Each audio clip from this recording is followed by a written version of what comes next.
Okay Dilip, Sai Shankar.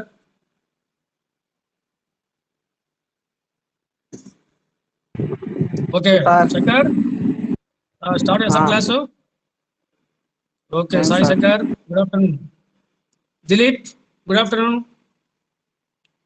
నిన్న మనం క్లాసులో ప్రభుత్వ పాలనా శాస్త్రంలో భాగంగా నిన్న మనము క్రమాంగత శ్రేణి, తర్వాత ఆజ్ఞాయకత్వము, నియంత్రణావధి, వీటి గురించి ప్రయోజనాల లోపాలు, లక్షణాల గురించి నిన్న క్లాసులో చెప్పుకోవడం జరిగింది. తర్వాత మనము సమన్వయము అనగానేమి, సమన్వయం యొక్క సాధనాలు, సమన్వయం రకాలు, వాటి గురించి ఈ క్లాసులో చెప్పుకుంటాం. కోఆర్డినేషన్, సమన్వయము అనగానేమి, ఇంపార్టెంట్ క్వశ్చన్ ఇది. కోఆర్డినేషన్ అంటాం ఇంగ్లీష్లో. కాబట్టి ప్రభుత్వ పాలనా శాస్త్రంలో భాగంగా ఈరోజు మనము సమన్వయము గురించి కొన్ని విషయాలు తెలుసుకుంటాం. ఇంగ్లీష్లో ఏమంటాము? కోఆర్డినేషన్ అంటాము. కాబట్టి సమన్వయానికి రెండు అర్థాలు ఉన్నాయి. ఈ రెండు అర్థాల్లో మొదటిది అనుకూల అర్థము, రెండవది ప్రతికూల అర్థము. అంటే అనుకూల అర్థములో మనం గమనించినట్లయితే సమన్వయం అంటే వ్యవస్థలో ఉద్యోగులు, విభాగాలు పరస్పర సహకారంతో కలిసికట్టుగా పనిచేసేట్టు చూడడమే సమన్వయం అని మనము అనుకూల అర్థంలో చెప్పడం జరిగింది. తర్వాత మనకు సమన్వయం అంటే వ్యవస్థలో, ముఖ్యంగా ప్రతికూల అర్థంలో మనం ఏం చెప్తామంటే వ్యవస్థలోని వ్యక్తుల మధ్య, విభాగాల మధ్య పనిచేసేటప్పుడు ఆ యొక్క వ్యవస్థలో వ్యక్తులకు ఈ యొక్క విభాగాల మధ్య ఎటువంటి సంఘర్షణ ఉండరాదు. తర్వాత అతివ్యాప్తి, తర్వాత అసంగత్వము, ఎలాంటి రాపిడి లేకుండా చూసే విధానమే సమన్వయం అని చెప్పడం జరిగింది. కాబట్టి సమన్వయం అనేది గమనించితే మొదటి అనుకూలార్థంలో ఒక రకంగా ఉంది, తర్వాత ఈ యొక్క ప్రతికూలార్థంలో మరొక విధం ఉంది. కాబట్టి ఏది ఏమైనా వ్యవస్థలో ఉద్యోగులు, వాటి యొక్క ఆధీన ఉద్యోగులు అంటే ప్రధాన కార్మికుడు, ఆధీన ఉద్యోగుల మధ్య వ్యవస్థ లక్ష్య సాధన కోసము సమన్వయంతో పనిచేయడమే, ఒక సహకారంతో పనిచేయడమే సమన్వయము అని చెప్పవచ్చు. అంటే ఎవరైనా కానీ వ్యవస్థలో లక్ష్యాలు సాధించడానికి, లక్ష్య సాధనకు కృషి చేయడమే సమన్వయంగా చెప్పవలసి ఉంటుంది. కాబట్టి సమన్వయం యొక్క ఉద్దేశం ఏంది? వ్యవస్థలోని వ్యక్తులు, తర్వాత ఆ యొక్క భాగాలు, ఇవన్నీ కూడా ఎట్లా వ్యవస్థ లక్ష్య సాధన కోసము ఒకరితో ఒకరు కలిసి పనిచేయడమే. అంటే ఒకరితో ఒకరు కలిసి పనిచేయాలి, అప్పుడే వ్యవస్థలో లక్ష్యాలు సాధించడానికి మనకు అవకాశం ఉంటుందని చెప్పవచ్చు. కాబట్టి సమన్వయం అంటే మనకు ముఖ్యంగా ఒకరు కలిసి పనిచేయడం. అంటే ఎట్లా? లక్ష్య సాధన కోసం. అంటే ఒకరికొకరు వ్యతిరేకించ రాదు. ఒక వ్యవస్థలో లాభాలు సాధించవలితే లక్ష్యంతో పనిచేయాలి. అభివృద్ధి పథంలో ముందుకు నడపాలంటే ఒకరికొకరు సమన్వయంతో పనిచేస్తేనే అది వ్యవస్థ దాని యొక్క ప్రగతికి సాధ్యమవుతుంది. కాబట్టి మనకు న్యూమన్ అనే పాలనా శాస్త్రవేత్త, ప్రభుత్వ పాలనా శాస్త్రవేత్త ఒక డెఫినేషన్ చెప్పాడు. అంటే కృషితో చేయడమే సమపద్ధతిలో మేళవించి సరైన సమయానికి అవసరమైనంత ధనము వెచ్చించడం, తర్వాత సమయం, కాలం అంటే మార్గదర్శకత్వం, ఇవన్నీ కూడా చేరవలసిన గమ్యాన్ని చేరడానికి అవిరుద్ధంగా, ఏకరూపంగా ఆ కృషి చేసే విధానమే సమన్వయం అని న్యూమన్ చెప్పాడు. తర్వాత మనకు హడ్సన్ అనే రచయిత్రి, ఆమె ఏం చెప్పిందంటే ముఖ్యంగా సమన్వయం అంటే ఒక వ్యవస్థలోని పనిలో వివిధ భాగాలను ఒకరితో ఒకటి పరస్పరం కలిసి జోడించుట అని చెప్పని చెప్పింది. ఎవరో హడ్సన్ అనే రచయిత్రి. తర్వాత మూని ప్రభుత్వ పాలనా శాస్త్రంలోని మూని రచయిత ప్రకారము సమన్వయం అనేది వ్యవస్థ యొక్క మొట్టమొదటి ప్రథమ నియమము, మొదటి నియమం. మిగిలిన నియమాలన్నీ దానికి సంబంధించి దాని ద్వారానే అమలు జరుగుతాయి అని చెప్పడం. అంటే ఆజ్ఞాయకత్వము, నియంత్రణావధి, ఇవన్నీ కూడా వ్యవస్థ నియమాలలో దానికి సంబంధించి దాని ద్వారా అమలు పెడతాయి. కాబట్టి వ్యవస్థ అనేది, ఈ సమన్వయం అనేది వ్యవస్థ యొక్క మొట్టమొదటి నియమం అని చెప్పడం జరిగింది. కాబట్టి మనకు ఏది ఏమైనట్టి వ్యవస్థ యొక్క లక్ష్య సాధనకు ఒక భాగం ఇంకొక భాగంతో కలిసి సమన్వయంతో పనిచేయడమే దీని ఉద్దేశం అని చెప్పడం జరిగింది. కాబట్టి ఒక వ్యవస్థ ఇంకొక వ్యవస్థతో సామరస్యంతో ఘర్షణ లేకుండా, అంటే ప్రతికూలత లేకుండా పని చేయడాన్ని సమన్వయంగా చెప్పవచ్చు.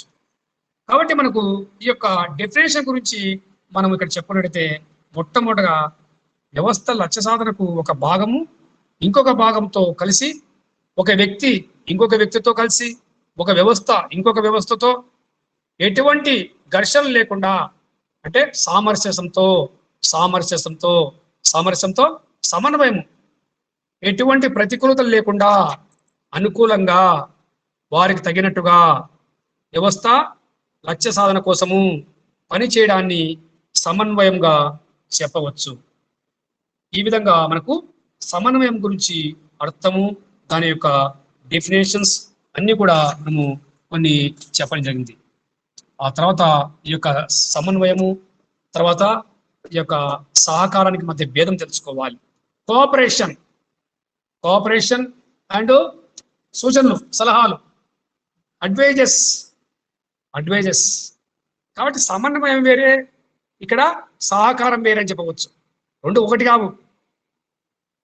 సమన్వయం అంటే కృషి మేళవింపు, ఒకరితో ఒకరు కలిసి పనిచేయడం సమన్వయం. సహకారం అంటే ఒక వ్యక్తి ఇంకొక వ్యక్తితో లేదా వ్యక్తులతో సమిష్టి లక్ష్య సాధన కోసము జరిపే సమిష్టి చర్య, అంటే ఒక విధానం అని చెప్పవచ్చు. కాబట్టి సమన్వయం లేకుండా సహకారం ఉండవచ్చు అని చెప్పడం జరిగింది. కాబట్టి సహకారం లేకుండా కూడా సమన్వయం ఉండవచ్చు. ఈ రెండు కూడా ఒకటి కావు, వేరు వేరు అని చెప్పడం జరిగింది. కాబట్టి ఈ విధంగా మనకు ఇక్కడ సమన్వయం అంటే కృషి మేళవింపని చెప్పడం జరిగింది. సహకారం అంటే ఒక వ్యక్తి ఇంకొక వ్యక్తితో లేక వ్యక్తులతో సమిష్టి లక్ష్య సాధన కోసము కృషి జరిపే ఒక సమిష్టి చర్యగా చెప్పడం జరిగింది.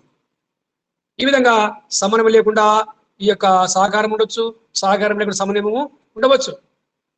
కాబట్టి ఒకడు ఒక పని చేసుకొని ఇతరులకు వారి పని చేసుకోవడంలో సహాయపడవచ్చు. ఇది సహకారం. సహకారం అంటే ఒకడు తన పని చేసుకుంటాడు, అంతేగాని ఒక ఇతరులకు వారి పని చేసుకోవడంలో సహాయపడతాడు. తన పని పూర్తయిన తర్వాత ఇతర పనిలో భాగస్వామ్యమై అతనికి సహాయపడవచ్చు అని చెప్పడం జరిగింది. ఇది సహకారం. కాబట్టి సమన్వయం అంటే ఒకడు తన పని చేయడమే కాక అతని పని మరొక పనికి అడ్డుపడకుండా, మరొకని పనిని రద్దు కాకుండా చూడడమే. ఈ విధంగా రకరకాల అర్థాలు ఉన్నాయి సమన్వయం అంటే. కాబట్టి సమన్వయముకు సహకారానికి మధ్య భేదం చెప్పడం జరిగింది ఇక్కడ మనకు. తర్వాత మనకు నెక్స్ట్ ఇంపార్టెన్స్ ఆఫ్ కోఆర్డినేషన్ అంటే ప్రాధాన్యత, సమన్వయం యొక్క ప్రాధాన్యత గురించి మనం కొన్ని విషయాలు తెలుసుకుంటాం. అదేంటంటే ముఖ్యంగా మనము ఒక వ్యవస్థ పనిచేయడంలో తలెత్తే పరస్పర వైరుధ్యాలను అరికట్టడానికి ఎక్కడైనా ఒక వ్యవస్థ ఉంటుంది. ప్రభుత్వ రంగ సంస్థలు ఉన్నాయి, ప్రైవేట్ రంగ సంస్థలు ఉన్నాయి. ఎక్కడైనా తమ లక్ష్య సాధన కోసం అవన్నీ కృషి చేస్తారు. ఒక ప్రధాన కార్యనిర్వాహకుడు మరి వారి యొక్క ఆధీనుల మధ్య సహకారం ఉండాలి, సమన్వయం ఉండాలి. ఎటువంటి పరస్పర విరుద్ధమైన సంఘర్షణ ఉండకూడదు. కాబట్టి సమన్వయం అనేది పరస్పర వైరుధ్యాలను అరికట్టడానికి అవసరమవుతుంది అని మనం తెలుసుకోవాలి. అంటే అటువంటి వైరుధ్యాలు కొన్ని కారణాలు వస్తాయి. వైరుధ్యాలు వస్తాయి కదా, సమస్యలు వస్తాయి, సంఘర్షణలు వస్తాయి. అవి ఎట్లా వస్తాయంటే కొన్ని కారణాల వల్ల వస్తాయి. అది మనం కొన్ని గమనిస్తే, ముఖ్యంగా చేసిన పనే తిరిగి చేయవచ్చు. ఒకరు చేసే పని ఇంకొకరికి తెలియకపోవడం వల్ల చేసిన పని తిరిగి చేయవచ్చు. ఒకరు పని చేస్తారు, మరల కూడా అదే పని ఇంకొకరు చేస్తారు. కాబట్టి చేసిన పని ముందు ఇతరులకు చెప్పాలా, వాళ్ళకు తెలియపరచాలా. కాబట్టి ఇక్కడ పరస్పర విరుద్ధమైన నిర్ణయం చేయవచ్చు, పరస్పర విరుద్ధమైన నిర్ణయం చేయవచ్చు. కాబట్టి అటువంటి వైరుధ్యాలు కొన్ని కారణాల వల్ల రావచ్చు. కాబట్టి ఇక్కడ మనము తమ పనే ముఖ్యమైన భావన గల వ్యక్తులు ఇతరుల పనిని ఖాతరు చేయకుండా వారు చేసే పనిలో నిమగ్నం కావాలి. కాబట్టి అటువంటి వారు తమ పని మొత్తం పనిలో ఒక భాగంగా గుర్తించరు. ఎవరైనా కానీ నా పనే ముఖ్యం అంటారు, నా పని చేయడమే ముఖ్యం, ఇతరుల పని నేను పట్టించుకుని అంటారు. కాబట్టి ఇతరుల పని కొంతమంది ఖాతరు చేయరు. ఎవరి పని వాళ్ళు చేసుకోవాలి, మా యొక్క డిపార్ట్మెంట్ల వరకు మేము చేసుకోవాలి, ఇతరుల యొక్క డిపార్ట్మెంట్ వరకు మేము చేస్తాము అంటారు. కావున ఎక్కడైనా ప్రభుత్వ రంగ సంస్థల్లో కూడా అది లాభార్జన కోసము వారి యొక్క ఆధీనులు కష్టపడతారు, వారి అప్పచెప్పిన పనే వాళ్ళు చేస్తారు, ఇతరుల పని చేయరు. అటువంటి వారు తమ పని మొత్తం పనిలో ఒక భాగంగా గుర్తించరు, ఇతరుల భాగంగా వాళ్ళు తీసుకోరు. ఇంకోటి, ఈ ప్రాధాన్యతలో భాగంగా, సమన్వయం ప్రాధాన్యత భాగంగా అధికార దాహం గల వ్యక్తులు ఉంటారు. ఆ యూనిట్లు ఇతరుల పనులు లేక వ్యవస్థలో జోక్యం చేసుకోవడానికి, పరిధిని విస్తరించడానికి ప్రయత్నిస్తారు. అంటే ఇతరుల వ్యవహారంలో జోక్యం చేసుకోవడం, పనిలోకి లేక వ్యవస్థలో జోక్యం చేసుకోవడానికి ఆ పరిధి విస్తరించడానికి ప్రయత్నించడం. కానీ ఇవన్నీ కూడా వైరుధ్యాలు ఉండడం వల్ల సమన్వయం ప్రాధాన్యత పెరిగింది. కాబట్టి సమన్వయం అనేది ప్రత్యేకీకరణ కోరుతున్న దాని ప్రాముఖ్యత. ఇక్కడ మనం గమనించినట్లయితే ఈ పీడిఎఫ్లో మనము కోఆర్డినేషన్ గురించి, ఇక్కడ సమన్వయం అనగానేమి, సమన్వయం యొక్క అర్థము, తర్వాత డెఫినేషన్ ఆర్సన్ చెప్పినాడు. తర్వాత సమన్వయము రకాలు, సమన్వయము రకాలు, ప్రాముఖ్యత, తర్వాత సమన్వయము సాధనాలు, ఇది మనకు చెప్పడం జరిగింది. కాబట్టి ఇక్కడ మనం గమనించైతే ఇది ప్రత్యేకీకరణ కోరుతున్న దానికి ప్రాముఖ్యత ఇస్తున్న యుగం. అంటే ప్రత్యేకీకరణ ప్రస్తుతము ఆధునిక రాజ్యాలు ఆధునిక కాలంలో ప్రత్యేకీకరణ కోరుతున్న కొన్ని ప్రభుత్వ రంగ సంస్థల్లో ఈ సమన్వయం అవసరమైంది అని చెప్పవచ్చు. కాబట్టి రాబో కాలంలో ఎక్కువగా ప్రైవేటీకరణ కొన్ని అన్ని సంస్థలు చేపడతాయి. కాబట్టి ఈ యొక్క యుగంలో ముఖ్యంగా ప్రత్యేకీకరణ కోరుతున్న యుగం. ఇందులో చాలా మంది గమనిస్తే వివిధ నిపుణులు ఉంటారు, వివిధ పనులు చేస్తుంటారు. వీరు తమ పనికి ఎక్కువ ప్రాధాన్యత ఇస్తారు. నైపుణ్యం ఉన్న వ్యక్తులు తమ పనిలోనే మాత్రమే వాళ్ళు పరిశోధన చేస్తారు, ఇతర పనుల్లో పరిశోధన చేయరు. వారికి అప్పచెప్పే పనులే వాళ్ళు సక్రమంగా చేస్తారు. కాబట్టి వారి పనికే ఎక్కువ ప్రాధాన్యత ఇస్తారు. సంకుచిత ధోరణి అలవర్చుకొని తమ భాగం పనే ముఖ్యమని భావిస్తారు. వాళ్ళు ఇతరుల పని, ఆ యొక్క విధులు మాకు అవసరం లేదు అంటారు. ఏ వ్యవస్థలైనా మీరు గమనించండి, ప్రభుత్వ రంగ సంస్థలు కావచ్చు, తర్వాత ప్రైవేట్ రంగ సంస్థలు కావచ్చు, ఎక్కడైనా కానీ వారు సమన్వయంలో ముఖ్యంగా వారు చేసే పనులు ఒక భాగంగా గుర్తించరు. కాబట్టి అటువంటి ధోరణి నాటకంలో సమన్వయం అవుతుంది. తర్వాత శ్రేయోరాజ్య స్థాపన గల ప్రస్తుత కాలంలో ప్రభుత్వ కార్యక్రమాలు రోజు రోజుకు పెరుగుతున్నాయి. ఎందుకంటే అధిక జనాభా వలన, నిరుద్యోగం పెరిగిపోవడం వలన, వనరుల తక్కువగా వలన, ఒక ప్రణాళికాబద్ధంగా ఒక ప్రణాళికలు ఏర్పాటు చేయడం వలన, తలసరి జీవన ప్రమాణము పెరగడం వలన, జాతీయాదము, ఇవన్నీ కూడా వ్యవస్థలో మామూలు రోజు రోజుకు విస్తరిస్తున్న పరిస్థితుల వల్ల ముఖ్యంగా ప్రభుత్వ కార్యక్రమాలు రోజు రోజుకు విస్తరిస్తున్నాయి. కాబట్టి ఈ కార్యక్రమాల కోసం కొత్త కొత్త వ్యవస్థలను ఏర్పాటు చేసుకోవాల్సిన అవసరము ఉంది అని చెప్పవచ్చు. కాబట్టి మనకు వ్యవస్థలు పెరుగుతున్న కొద్దీ ముఖ్యంగా సమన్వయము సాధించవలసిన అవసరము ఏర్పడింది. కాబట్టి ఆధునిక రాజ్యాలన్నీ ప్రజలకు కావలసిన దైనందిక అవసరాలను కల్పించవలసింది, కావలసిన పేదలకు కావలసిన యొక్క గృహవసతి, తిండి, గుడ్డ కల్పించవలసిన అవసరము ఈ ఆధునిక ప్రభుత్వాల గురించి చెప్పవచ్చు. అదేవిధంగా కొత్తగా ఏర్పాటు చేయబడిన వ్యవస్థలో కొత్తగా ఏవైనా శాఖలు ఏర్పడినప్పుడు సమన్వయం అవసరం అవుతుంది. మనకు కొన్ని రాష్ట్ర ప్రభుత్వాలు కానీ గమనించైతే వివిధ రాష్ట్రాలలో కొన్ని డిపార్ట్మెంట్ ఉంటాయి. అన్ని రాష్ట్రాల్లో ఒకే విధంగా డిపార్ట్మెంట్ ఉండవు. ఆ యొక్క అవసరమైనప్పుడు కొత్త శాఖలు ఏర్పాటు చేయాల్సి ఉంటుంది. అప్పుడు కూడా సమన్వయం అవసరం, ఎందుకంటే ఇతర శాఖలకు ఆ శాఖల మధ్య సమన్వయం అవసరం. కాబట్టి సమన్వయ ప్రాధాన్యతను గురించి కొన్ని విషయాలు చెప్పడం జరిగింది. అదేంటంటే సంబంధిత వ్యక్తులు భిన్న మార్గాల్లో నడవకుండా చూడటానికి సమన్వయం ప్రాధాన్యత ఉంది. ఎవరైనా వ్యక్తులు రకరకాల మార్గాల్లో వరకు పయనించడానికి మామూలుగా వేరే మార్గాల్లో పోకుండా ఉండడానికి సమన్వయం అవసరం. ఇంకొకటి, ఒకరు పనిలో మరొకరు జోక్యం కల్పించుకోవడాన్ని అరికట్టడానికి సమన్వయం చాలా అవసరమని చెప్పడం జరిగింది.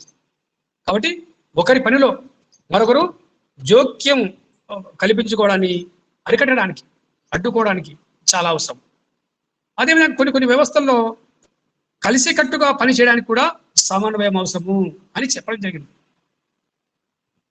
తర్వాత మనకు గమనించవలసిందంటే సరైన మనసులు, తర్వాత సరైన వస్తువులు, సరైన పరిణామంలో, సరైన సమయంలో, సరైన స్థలంలో లభించేటట్టు చూడడానికి కూడా అవసరం అవుతుంది సమన్వయం. అంటే సరైన మనసులు, నైపుణ్యం కలిగిన ట్రైనింగ్ పొందిన ఆధునిక ఉద్యోగులు, సరైన వస్తువులు అంటే సరైన పరికరాలు, సరైన యొక్క పరిమాణంలో, ప్రభుత్వ రంగ సంస్థల్లో ముడి సరుకులు సరైన పరిమాణం ఉండాలి. తర్వాత సరైన సమయంలో వివిధ కాల పరిస్థితులు బట్టి, తర్వాత స్థలము, కావలసిన ఈ యొక్క వనరులు, నీటి వసతులు, అధునాతన సౌకర్యాలు, ఇవన్నీ కూడా మీరు చూడడానికి సమన్వయం అవసరమవుతుంది. కావున మనకు సమన్వయం యొక్క ప్రాధాన్యతలో ఈ అంశాలను గురించుకుందాం. ఏమంటే ఒకరు చేసే పని ఇంకొకరికి తెలియపడం వల్ల ఆ పని తిరిగి చేయవచ్చు. ఎందుకంటే ఒకరు వారి పని అప్పచెప్పిన పనిలో ఆ పని మాత్రమే వాళ్ళు చేస్తారు. తర్వాత అధికార దాంగల వ్యక్తులు యూనిట్లు ఇతరుల పనిలో జోక్యం చేసుకోవడానికి ఇది అడ్డుకుంటుంది. తర్వాత ప్రత్యేకీకరణ కోరుతున్న ఈ యుగంలో వివిధ నిపుణులు ఉంటారు, వివిధ పనులు చేస్తుంటారు. కాబట్టి వారు చేసే పని మొత్తం పనిలో ఒకే భాగం గుర్తించరు. దీని అరికట్టడంలో సమన్వయం అవసరమవుతుంది. తర్వాత ఆధునిక కాలంలో శ్రేయరాజ్యం యొక్క లక్ష్యంగా ఆధునిక ప్రభుత్వాలు కార్యక్రమాలు రోజులోకి విస్తరిస్తున్నాయి. కాబట్టి కొత్త వ్యవస్థల అవసరము, ప్రజలకు కావాల్సిన మౌలిక సదుపాయాలు కల్పించిన బాధ్యత శ్రేయరాజ్యాల ఉద్దేశము. కాబట్టి వ్యవస్థలు పెరిగే కొద్దీ సమన్వయం సాధించాలి.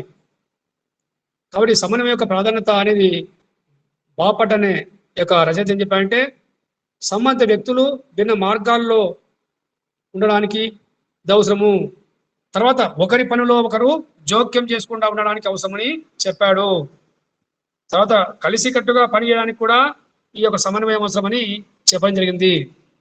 కాబట్టి సరైన మనుషులు, సరైన వస్తువులు ఉండాలి. ఈ యొక్క ప్రభుత్వ రంగ సంస్థల్లో, ప్రైవేట్ రంగ సంస్థల్లో, ఏదైనా ఒక వ్యవస్థలో లక్ష్య సాధన కోసము సరైన సమయంలో, సరైన పరిణామంలో, తర్వాత సరైన స్థలంలో లభించే విధంగా చూడడానికి ఈ సమన్వయం అవసరమవుతుందని చెప్పడం జరిగింది. కాబట్టి ఈ విధంగా మనకు సమన్వయం యొక్క ప్రాధాన్యత చెప్పడం ఉంది. Importance of coordination.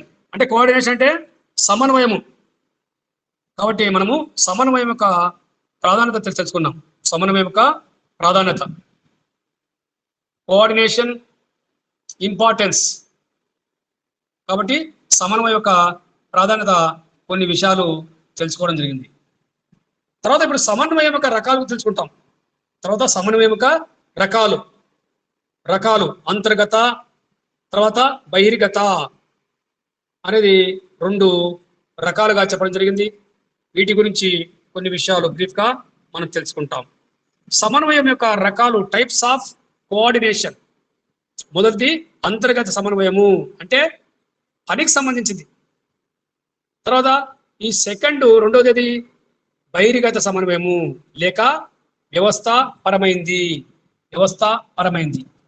కాబట్టి మనము సమన్వయంలో రకాల గురించి మనం తెలుసుకున్నట్లయితే, ముఖ్యంగా అంతర్గత సమన్వయం అంటే ఏమిటి అంటే, ఒక వ్యవస్థలో పనిచేసే వ్యక్తుల కార్యకలాపాలకు సంబంధించింది అంతర్గత సమన్వయం. కాబట్టి ఏదైనా ఒక వ్యవస్థలో పనిచేసే వ్యక్తుల కార్యకలాపాలకు సంబంధించింది అది అంతర్గత సమన్వయం అంటారు. వ్యక్తిగత సమన్వయం అంటే ఏంది? ఒక వ్యవస్థలోని వివిధ భాగాలకు సంబంధించింది. ప్రభుత్వ రంగ సంస్థల ఏదైనా కావచ్చు, ఉక్కు కర్మ కావచ్చు, తర్వాత ఈ యొక్క పత్తి కర్మ కావచ్చు, ఇండస్ట్రియల్ పరిశ్రమలు ఏదైనా కానీ ఒక వ్యవస్థలోని వివిధ భాగాలకు సంబంధించింది బహిర్గత సమన్వయం. కాబట్టి అంతర్గత సమన్వయము ఈ బహిర్గత సమన్వయం అంటున్నాము. ఇవన్నీ కూడా దిగంతంగా సమంగా ఈ యొక్క నిలువుగా ఉండడం జరుగుతుంది. కాబట్టి ఒక సెక్షన్కు మరొక సెక్షన్కు, ఒక శాఖకు మరొక శాఖకు ఈ విధంగా మామూలుగా ఉపశాఖకు మధ్య జరిగే సమన్వయము ఈ యొక్క దిగంత సమన్వయం అంటాం. కాబట్టి బహిర్గత సమన్వయము, అంత సమయము ఇవన్నీ కూడా ఈ యొక్క మామూలుగా దిగంత సమంగా ఉంటాయి. కాబట్టి ఇక్కడ నిలువు సమన్వయం నాడు. నిలువు సమన్వయం ఏంటి? ఒక అధికారి అతని ఆదోన ఉద్యోగి మధ్య, ఒక అధికారి అతని పై అధికారి మధ్య, ఒక శాఖకు దాని ఉపవిభాగానికి మధ్య జరిగే సమన్వయాన్ని నిలువు సమన్వయము అని చెప్పడం జరిగింది. నిలువు సమన్వయం అంటే వర్టికల్ కోఆర్డినేషన్ అంటారు, నిలువు సమన్వయం అంటారు. తర్వాత మనకు ఇది సమన్వయం యొక్క సాధనాలు తెలుసుకోవాలి. సమన్వయము సాధనాలు అవి రెండు ఉన్నాయి.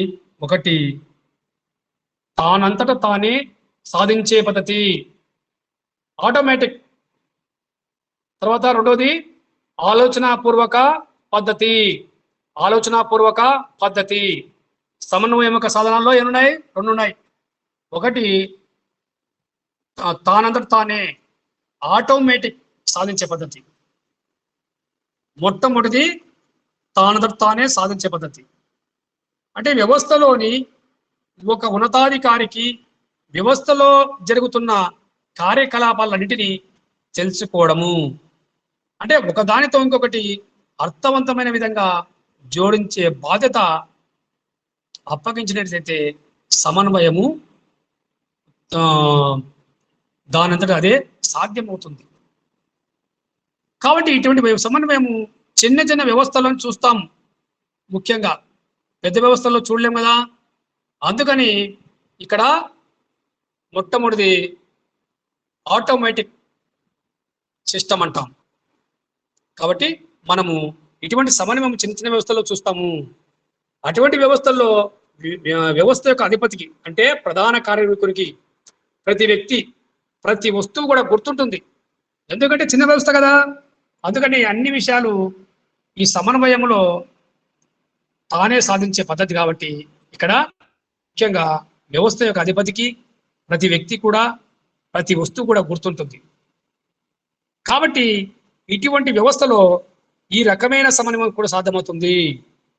కాబట్టి మనం గుర్తుంచుకోవాలి, మొట్టమొదటి సమన్వయము సాధనాల్లో తానంత తానే సాధించే పద్ధతిలో ముఖ్యంగా ఇక్కడ చిన్న చిన్న వ్యవస్థల్లోనే చూస్తాము. కాబట్టి చిన్న వ్యవస్థల్లో ఉన్నతాధికారులు అంటే ప్రధాన కార్యనిర్వాహకుడు ప్రతి ఉద్యోగి తెలుస్తారు, ప్రతి ఉద్యోగి తెలుసు. పెద్ద పెద్ద యొక్క వ్యవస్థలు అయితే చాలా మంది ఉద్యోగులు ఉంటారు, 1000 మంది ఉద్యోగులు ఉంటారు, ఎవరికెవరు తెలియదు. ఆ యొక్క ఉన్నతాధికారికి ఎవరు పనిచేస్తున్నారు ఎవరు చేయడం లేదనే విషయాలు తెలవు.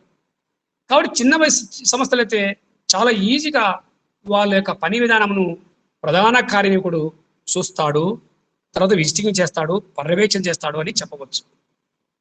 కాబట్టి ఇక్కడ సమన్వయం కోసం చేసే కృషి కష్టసాధ్యం కాదు. ఎందుకంటే అవన్నీ చిన్న చిన్న సమస్యలు కదా. పనులు అందులో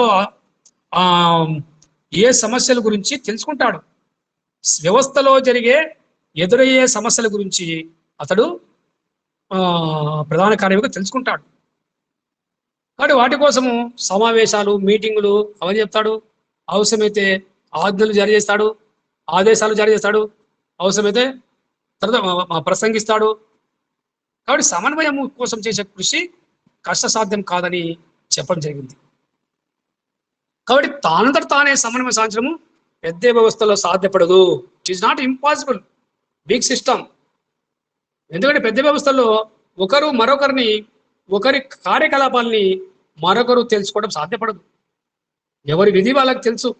ఇప్పుడు అమర్ రాజా కంపెనీ ఉంది, కొన్ని పెద్ద పెద్ద కంపెనీలు ఉంటాయి, అందులో కష్టం. ఈ యొక్క చిన్న చిన్న వ్యవస్థ కాబట్టి ఇక్కడ సమన్వయం సాధించడం చాలా ఈజీ. పెద్ద వ్యవస్థల్లో ఒకరు మరొకరిని ఒకరి కార్యకలాపాన్ని ఎవరు కూడా తెలుసుకోవడం సాధ్యపడదు.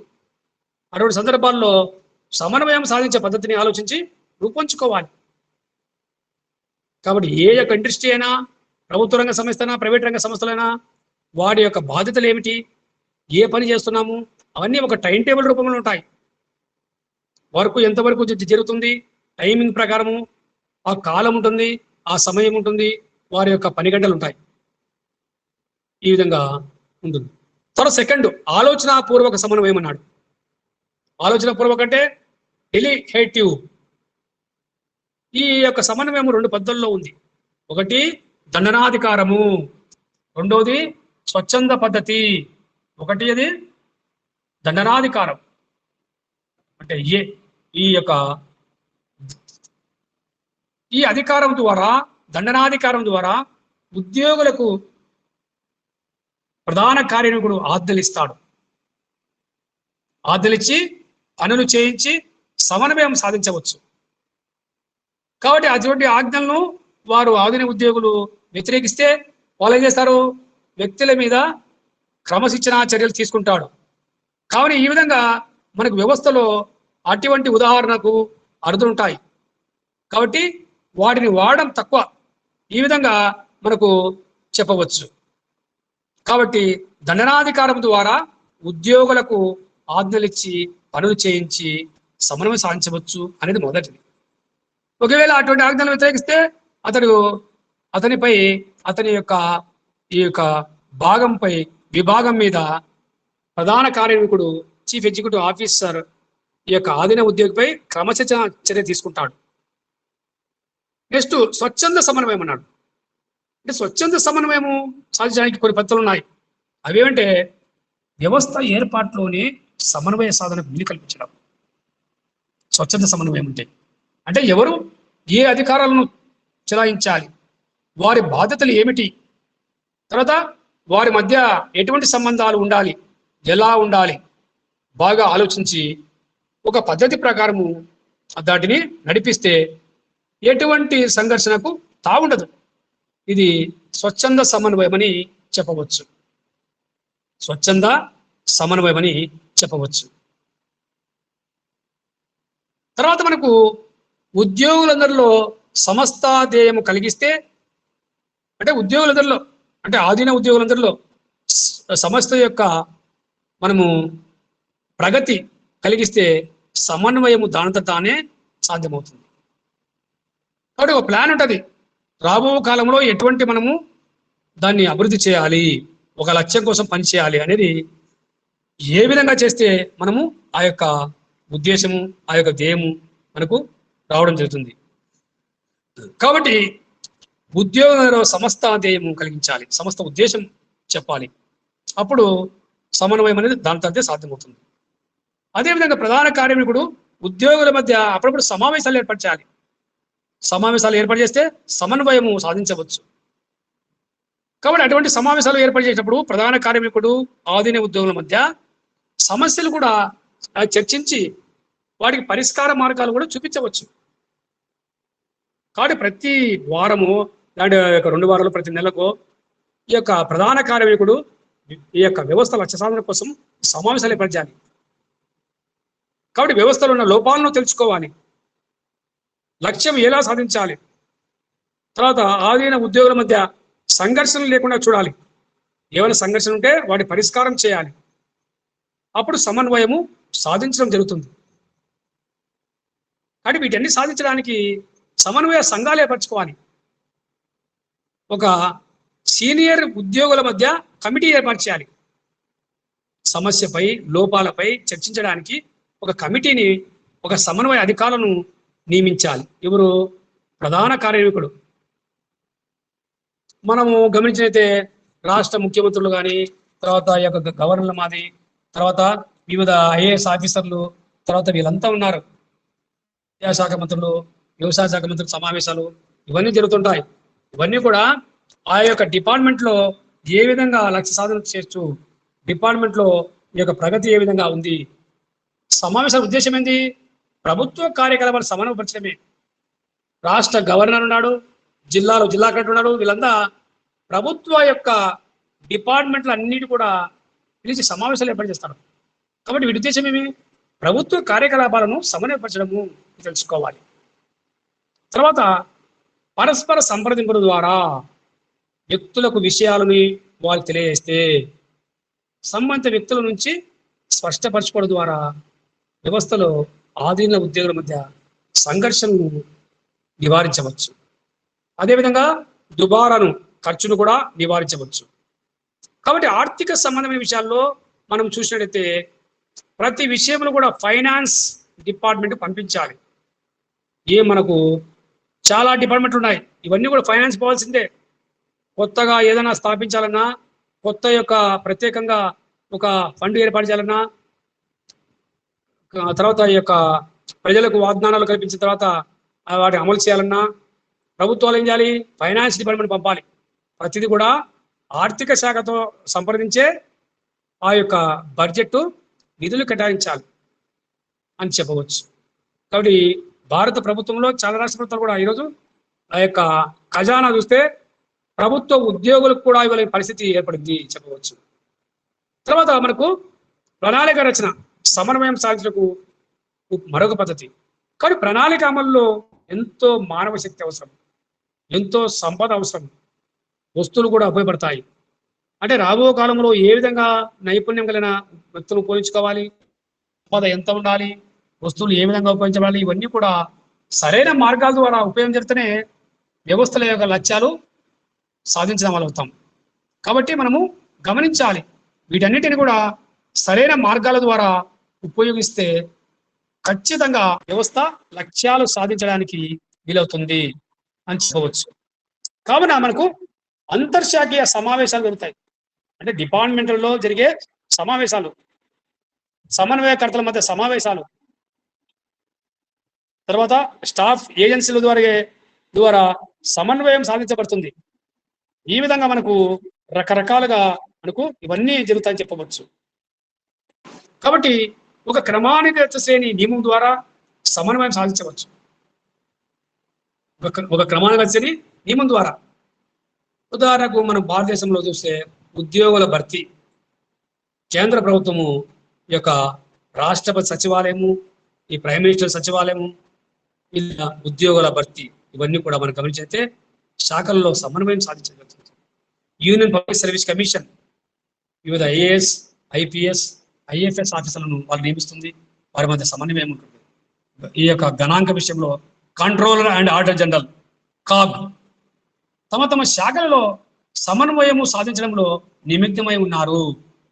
కాబట్టి UPSC, public service commission, CAG controller మరియు ఆడిటర్ జనరల్, విత్త సంస్థ, అత్యున్నతమైన ఆర్థిక సంస్థ, విత్త సంస్థ కంట్రోలర్ అండ్ ఆడిటర్ జనరల్ ఈ యొక్క ఖజానాపై నియంత్రణ చేయగల ఒక విధమైన సంస్థ కాగ్. కానీ ఇవన్నీ కూడా ఇంతవరకు చెప్పుకున్న పద్ధతులు చూస్తే లాంఛనప్రాయమైన పద్ధతులు పిలుస్తారు. లాంఛనప్రాయం కాని పద్ధతులు మనము కూడా ఉపయోగించి సమన్వయం సాధించబడుతుంది. అవి ఏమంటే వ్యక్తిగత సంబంధాలు, తర్వాత విందులు వినోదాలు, ఇవన్నీ కూడా ఉదాహరణలుగా చెప్పవచ్చు లాంఛనప్రాయం కాని పద్ధతులు. ఈ విధంగా ఈరోజు మనము ఈ యొక్క సమన్వయం యొక్క ప్రాధాన్యత తెలుసుకున్నాము. ఈ యొక్క సమన్వయం యొక్క రకాలు, తర్వాత సమన్వయం యొక్క సాధనాల గురించి కూడా కొన్ని విషయాలు చెప్పుకోవడం జరిగింది. ఆ తర్వాత మనము సమన్వయ సాధనలో అడ్డంకులు, అంటే సమన్వయం సాధించడంలో ఏమైనా అడ్డంకులు ఉన్నాయంటే కొన్ని అడ్డంకులు కూడా ఉన్నాయి. అవి ఏమనేవి మనం తెలుసుకుంటాం. కొన్ని విషయాలు ఇప్పుడు తెలుసుకుంటాం. సమన్వయ సాధనలో అడ్డంకులు. లూథర్ గల్లిక్ అనే రచయిత కొన్ని విషయాలు చెప్పాడు. అంటే భవిష్యత్తులో మానవుల ప్రవర్తనను నిర్ణయించడంలో గల అనిశ్చితి, తర్వాత పరిస్థితి. మానవ ప్రవర్తన రకరకాలుగా ఉంటుంది. ఒక కాలంలో ఒక రకంగా, మరొక కాలంలో ఒక రకంగా, తర్వాత రాబో కాలంలో ఈ భవిష్యత్తులో ఒక రకంగా, ఈ విధంగా ఉండకుండా అనిశ్చితి ఉంటుంది. కాబట్టి వివిధ పరిస్థితులను బట్టి మానవ ప్రవర్తన ఉంటుందని చెప్పడం జరిగింది. తర్వాత నాయకుల మధ్య సరైన పరిచయ పరిజ్ఞానం, ఒక రాజకీయ పార్టీ నాయకుడు కావచ్చు, ప్రభుత్వ రంగ పరిచయం కావచ్చు, తర్వాత వివిధ రకాలుగా ఉండొచ్చు. ఇవన్నీ కూడా మనకు విషయ పరిజ్ఞానం, తర్వాత అనుభవము, తర్వాత ఈ యొక్క టెక్నాలజీ, తెలివితేటలు కొంతమంది తక్కువగా ఉండటం, తర్వాత కొంతమందిలో పరస్పర విరుద్ధ లక్ష్యాలు, ఆలోచనలు, తర్వాత ఈ యొక్క గందరగోళ పరిస్థితి, ఇవన్నీ కూడా సమన్వయ సాధనలో అడ్డంకులుగా చెప్పవచ్చు. అంటే నాయకులకు అధిపతిగా ఉండే నాయకులకు, ఒక పార్టీ అధిపతిగా ఉండే నాయకులకు సరైన విషయ పరిజ్ఞానం ఉండాలి, అనుభవం ఉండాలి. ఒక సంస్థకు ఒక ప్రెసిడెంట్గా ఉన్నప్పుడు దాని యొక్క అనుభవం, సామర్థ్యం ఉండాలి, నైపుణ్యం ఉండాలి. తర్వాత పాలనా నిపుణత, పాలనలో నైపుణ్యం ఉండాలి. ఇది కూడా చాలా ముఖ్యము సమన్వయ సాధనలో అని చెప్పవచ్చు. తర్వాత మానవులు వారి జీవితానికి సంబంధించిన వరకు సంపూర్ణమైన జ్ఞానం లోపించడం. చాలా మందిలో వారి యొక్క ముఖ్యంగా జీవితానికి సంబంధించిన సంపూర్ణమైన జ్ఞానం అనేది ఉండకపోవచ్చు. ఇది కూడా సమన్వయం సాధనలో అడ్డంకులు. సమన్వయం సాధించడానికి ఇది ఒక అడ్డంకి. నైపుణ్యం లేకపోవడము ఒక అడ్డంకి, మానవుల యొక్క ప్రవర్తనలో మార్పు రావడం ఒక అడ్డంకి, తర్వాత ఈ యొక్క అనుభవం లేకపోవడము, తర్వాత ఈ యొక్క ట్రైనింగ్ శిక్షణ లేకపోవడము, తర్వాత పరస్పర విరుద్ధ లక్ష్యాలు, పాలనా నైపుణ్యము, ఇవన్నీ కూడా సంపూర్ణమైన జ్ఞానము లోపించడం, ఇవన్నీ కూడా సమన్వయము సాధనములో అడ్డంకులు అని చెప్పవచ్చు. కాబట్టి మనకు ఆర్సన్ కొన్ని ఇచ్చాడు. ఈ కొత్త కార్యక్రమాలకు, నవీన పద్ధతుల కొరతకు ఆర్సన్ కొన్ని విషయాలు చెప్పాడు, కొన్ని ఇబ్బందులు కూడా చెప్పాడు. వ్యవస్థ పరిణామము, క్లిష్టత, తర్వాత వ్యక్తిత్వాలు, రాజకీయ కారణాలు, పాలన సంబంధించిన వరకు ఈ యొక్క తెలివితేటలు, విషయ పరిజ్ఞానం లేని నాయకులు, అంతర్జాతీయ ఈ యొక్క అవధులు కోవడానికి ప్రయత్నిస్తున్న పాలన. ఎందుకంటే ప్రభుత్వాధినేతలు ఆ యొక్క దేశం యొక్క ప్రగతికి సాధించడానికి, అభివృద్ధి పథంలో సాధించడానికి వివిధ దేశాలతో ఒప్పందాలు, ఉడంబడికలు చేసుకుంటారు. ఉదాహరణకు అలీన విధానం. ప్రభుత్వాధినేతలు వివిధ రాజ్యాలతో అంతర్జాతీయ ఉడంబడికలు చేసుకుంటారు. శాస్త్ర సాంకేతిక రంగాల్లో, తర్వాత వాణిజ్య రంగాల్లో, ఇతర తర్వాత ఈ యొక్క సైనిక రంగాల్లో, అనేక రంగాల్లో ఉడంబడికలు చేసుకుంటారు.